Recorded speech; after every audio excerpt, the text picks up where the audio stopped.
باکمال لوگ ہوتے ہیں اور ان کے نام کو بھی اللہ زوال سے بچاتا ہے، ان کے کام کو بھی اللہ زوال سے بچاتا ہے۔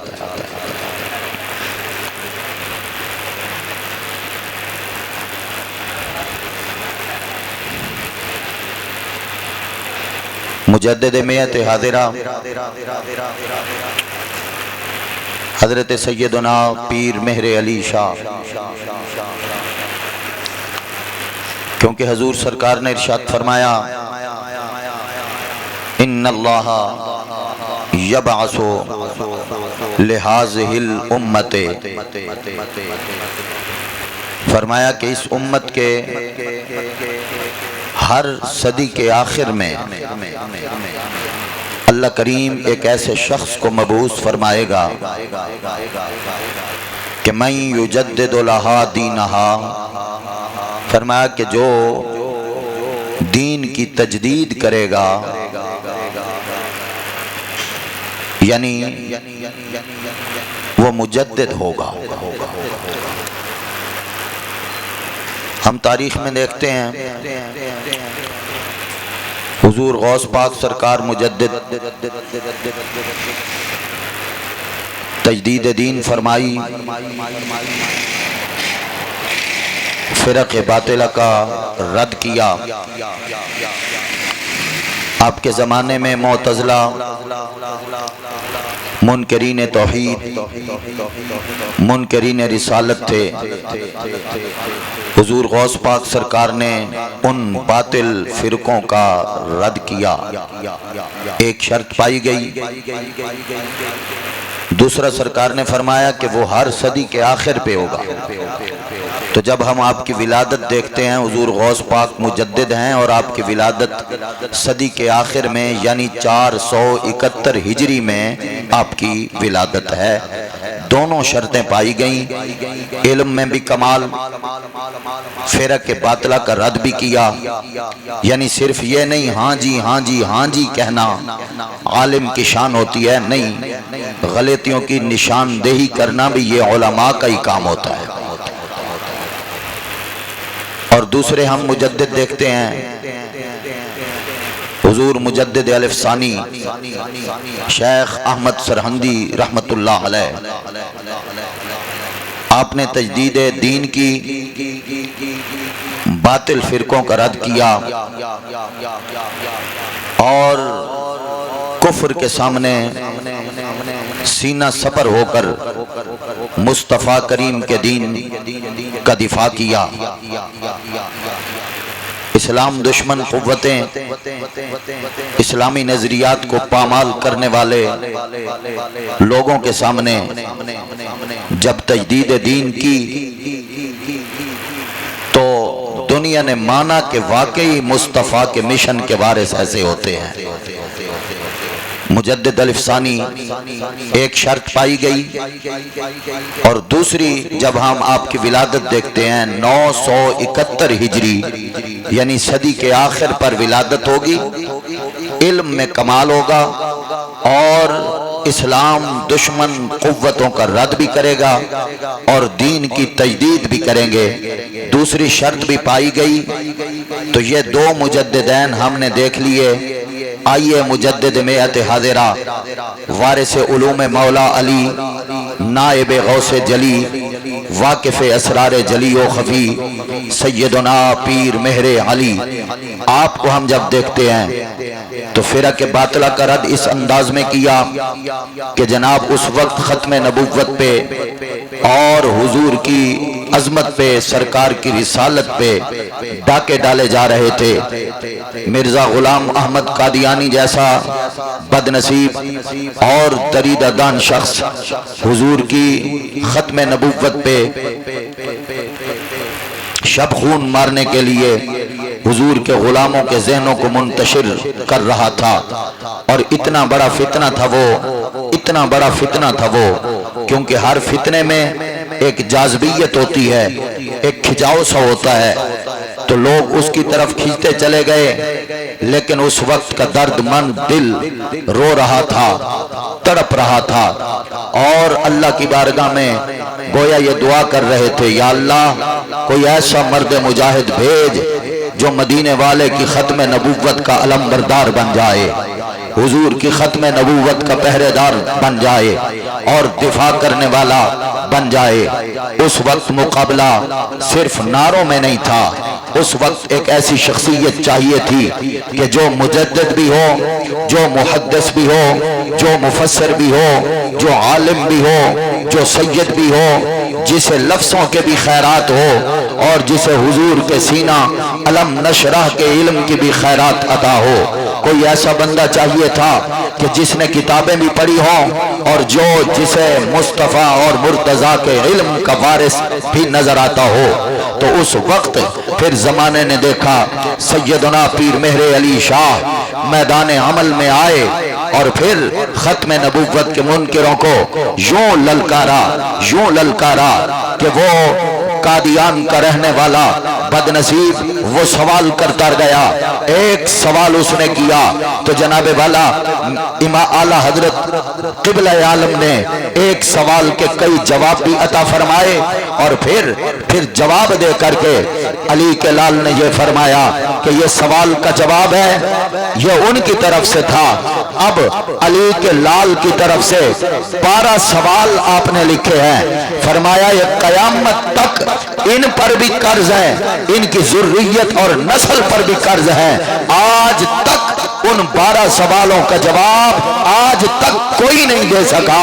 جو فاتح قادیان نے وہ جواب دیے۔ اور وہ سوال فرمائے، ایک تصنیف نہیں، جب مثل موعود کی بات آئی انہوں نے حضرت عیسیٰ علیہ السلام کے آسمان کے اٹھائے جانے پر اعتراض کیا کہ جناب یہ نہیں ہوا، تو اس وقت تاجدار گولڑا کا قلم وجد میں آیا، پوری کتاب لکھ کر ثابت کیا کہ مسلمانوں کا عقیدہ سچا ہے۔ پھر جناب والا مرزا غلام احمد قادیانی نے اور لٹریچر لکھ کر کہا کہ جناب والا میں مثل ہوں، مثلیت کا دعویٰ کیا کہ مثل ہوں، ذل ہوں، ذلی نبی ہوں۔ اس وقت بھی پھر دنیا نے دیکھا اللہ کی زمین پر بر صغیر پاک و ہند کی دھرتی سے مصطفیٰ کا لال اس انداز میں ظاہر ہوئے، قلم وجد میں آیا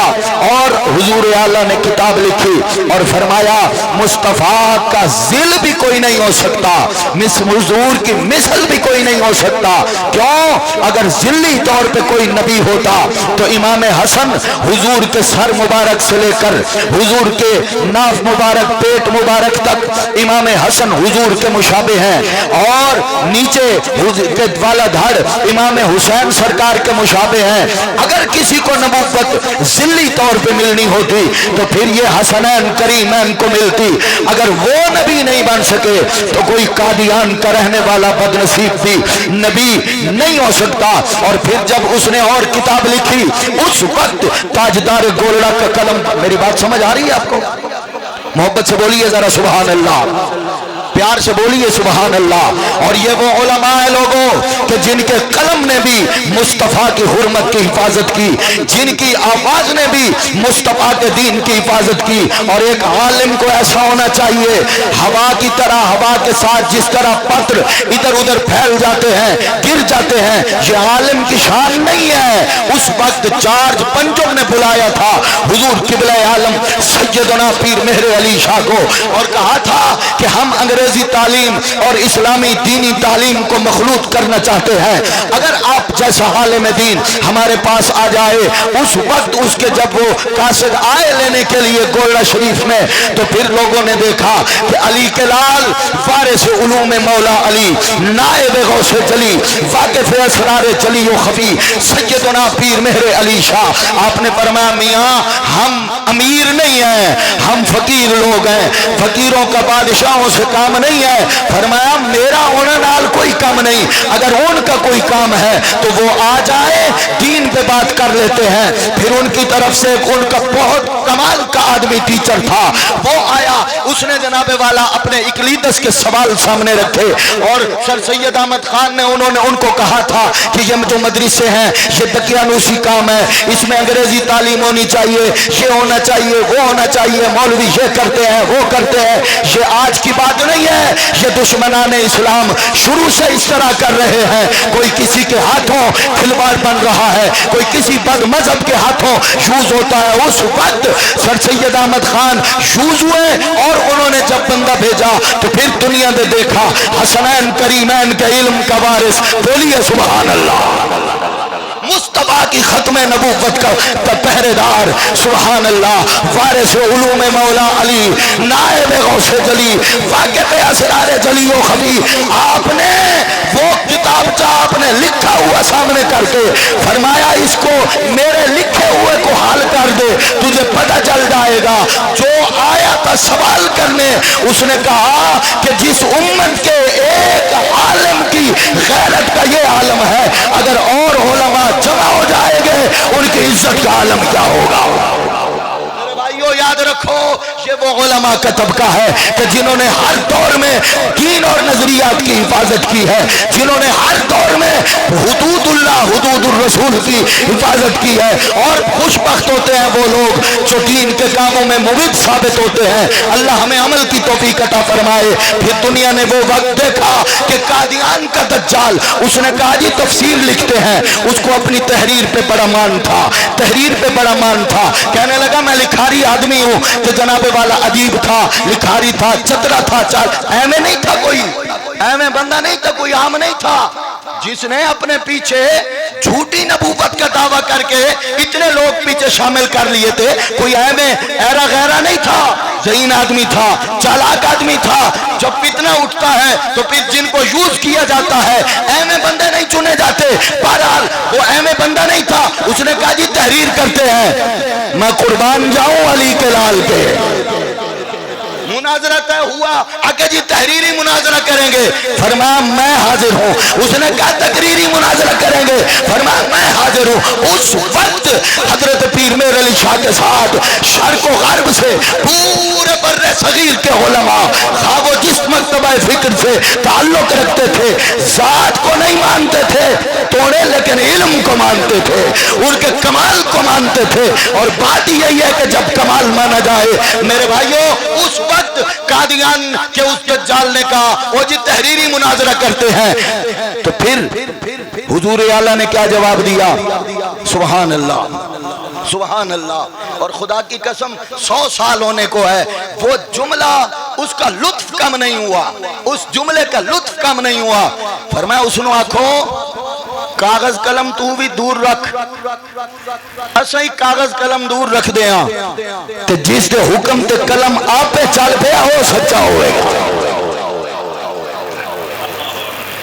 یہ وہ جملہ تھا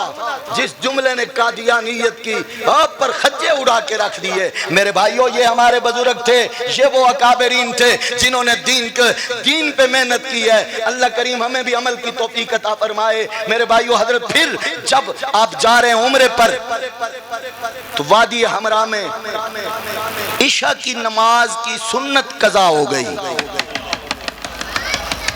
پہلے والی غیر موقدہ سنت ہے، وہ موقدہ پڑھو ثواب ہے، نہ پڑھو تو گناہ، بولیے پڑھیے تو ثواب ہے، نہ پڑھو تو گناہ۔ اساں مقصد فرض ہی اندر کر رہے ہیں، پتہ کوئی نہیں ہوندہ۔ سوئے حضور خواب میں آئے، سنی بندہ بولے سبحان اللہ۔ غیر موقدہ سنتیں قضا ہوئی، سوئے حضور خواب میں آئے، دو چیزیں کہیں، فرمایا میرے علی شاہ ہمارا بیٹا ہو کر تو ہماری سنت کو قضا کرتا ہے۔ ایک تو بیٹے ہونے کی سنت، دوسرا وہ تربیت کی۔ تو پھر وہ چہرہ جب نظر آیا پھر بولے اس صورت نو میں جانا کا، صورت نو میں جانا کا، جانان کے جانے جہانا کا، اس صورت میں جانا، پیار سے پیار سے پیار سے، اس صورت کھا، اس صورت نو جانان کے جانے جہانا کھائس صورت نو میں جانا کھائس صورت نو میں جانا کھا جانان کے جانے جہانا کھا سچ آکھا تیرا دی میں شانا کھا سچ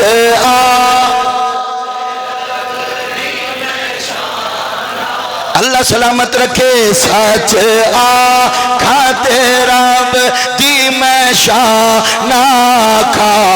جس شان تو شانہ سب بنیا سبحان اللہ ما اجمل کا ما اجمل کا ما آسان کا ما اکمل کا کتے میرے علی کتے تیری ثنا کتے میں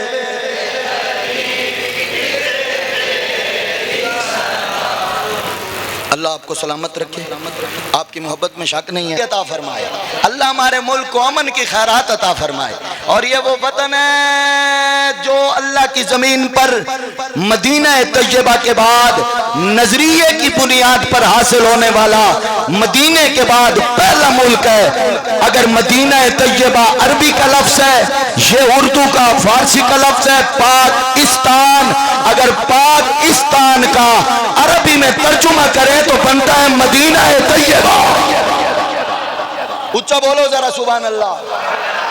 تو آزادی کا مطلب کیا ہے ہم اللہ کا شکر ادا کرتے ہیں اللہ تو نے کرم فرمایا ہمیں یہ آزاد ریاست عطا فرمائی خان آف کلات نا اس وقت جب تحریک چل رہی تھی علماء نے لکھا ہے تاریخ میں آتا ہے خان آف کلات اس وقت اس تحریک کا جناب صوفی آدمی تھا درود شریف کا قاری تھا وہ اس حق میں نہیں تھا اس تحریک کے ساتھ نہیں تھا مخالف تھا یعنی تقسیم ہند کا مخالف تھا اس وقت جناب والا اس نے بڑی رکاوٹ کھڑی کی اس تحریک کے خلاف ایک دن اٹھا اچانک آ کے قائد اعظم محمد علی جناح کے پاس آیا اور دونوں ہاتھ کھڑے کر کے کہتا ہے کہ محمد علی جناح آج میں بھی تمہاری تحریک کا خادم بن کے کام کروں گا گل لگے ہوئے حضور کے غلاموں یہ کتنی بڑی نعمت ہے اللہ کی ہمارے اوپر خان آف کلات نے یہ بزرگ جو عمر رسیدہ بیٹھے ہیں یہ مجھ سے بہتر جانتے ہیں تاریخ کو بھی میں آپ کو محبت کی جو بات عرض کر رہا ہوں سنیے یہ ملک اللہ نے ہم پہ کتنا کرم فرمایا ہم ذہنی طور پہ آزاد ہم قرآن پڑھنے کے لیے آزاد ہم نماز پڑھنے کے لیے آزاد ہم درود و سلام پڑھنے بولیے سبحان اللہ ہم صلاۃ و سلام پڑھنے کے لیے آزاد ہم پہ کوئی قدغن نہیں ہے دیکھیے اٹھاؤ تاریخ کے اوراق جب سمرقند پہ روس نے حمل کیا اس وقت ایک بلڈنگ بنائی گئی مسلمانوں نے زیر زمین بنائی اور اس بلڈنگ کے باہر شراب کی بوتلیں رکھی تھی اور ان پہ یہ ظاہر کرتے تھے کہ یہ شراب خانہ ہے اندر بچوں کو بیٹھ کے قاری رکھا گیا عالم رکھا گیا قرآن پڑھایا جاتا وہ بچے پڑھنے سے پہلے مکمل کرنے سے پہلے آسمان نہیں دیکھ سکتے تھے ارے ان سے پوچھو آزادی کا مطلب کیا ہے آج ہم الحمدللہ قرآن آزادی سے پڑھ سکتے ہیں آزان آزادی دے سکتے ہیں نماز آزادی سے حضور پہ درود و سلام آزادی سے پڑھ سکتے ہیں ہم صلاۃ و سلام کے نغمے آزادی سے دے سکتے ہیں یہ اللہ کا کرم ہے تو خان آف کلات سے پوچھا گیا اس نے کہا میں وجہ بتاؤں گا لیکن جلسے میں بتاؤں گا توجہ ہے جلسے میں بتاؤں گا جلسہ منعقد کیا گیا اور اس نے جلسے میں کھڑے ہو کے کہا پوچھا گیا بھئی آپ اس تحریک کے حامی کیوں ہوئے بات سمجھ آ رہی اس نے جواب دیا جلسے میں اس نے کہا میں رات کو سویا حضور خواب میں آئے اور حضور نے ارشاد فرمایا کہ خان سن تو جس تحریک کی مخالفت کر رہا ہے اس پاکستان کی حمایت میں مصطفیٰ کا ووٹ بھی شامل ہے یہ کتنی بڑی نعمت ہے پاکستان، یہ حضور کی نگاہ عنایت کی خیرات ہے پاکستان۔ حضور کے غلاموں اس کی قدر کرنی ہے، باجے بجا کے نہیں، موٹر سائیکلوں کی جناب والا سیلنسر نکال کے نہیں، آوارہ گردی کر کے نہیں۔ جو اللہ کا کرم بڑھتا جاتا ہے، مسلمان کا کام ہے کہ وہ شکر زیادہ ادا کرے، اللہ کی نعمت پہ شکر زیادہ ادا کرے۔ یہ ان بزرگوں کے ناموں کی خیرات ہے، تو پھر پڑھ لیجئے نا، سبحان اللہ ما اجمل کا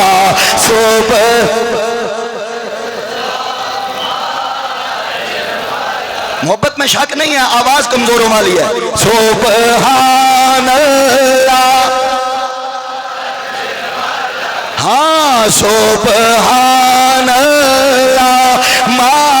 اجمل کا ما سن کا ما اکمل کا،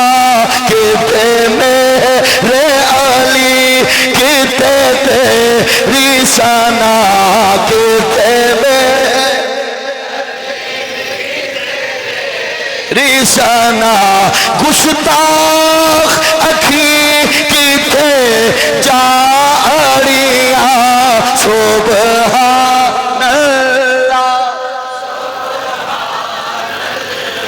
اللہ کریم ہمارے ملک کی حفاظت فرمائے، اللہ اسے دشمنوں کے فتنوں اور شر سے محفوظ فرمائے۔ دعا کیا کریں اللہ اسے استحکام نصیب فرمائے۔ وطن کی محبت حضور کی سنت ہے، حضور کی سنت ہے، اور ہماری اس میں جو ذمہ داریاں ہیں بحیثیت قوم ان کو پورا کرنا ہر مسلمان کی ذمہ داری ہے، اور اللہ کریم ہم سب کو اپنا اپنا کردار ادا کرنے کی توفیق عطا فرمائے، آمین۔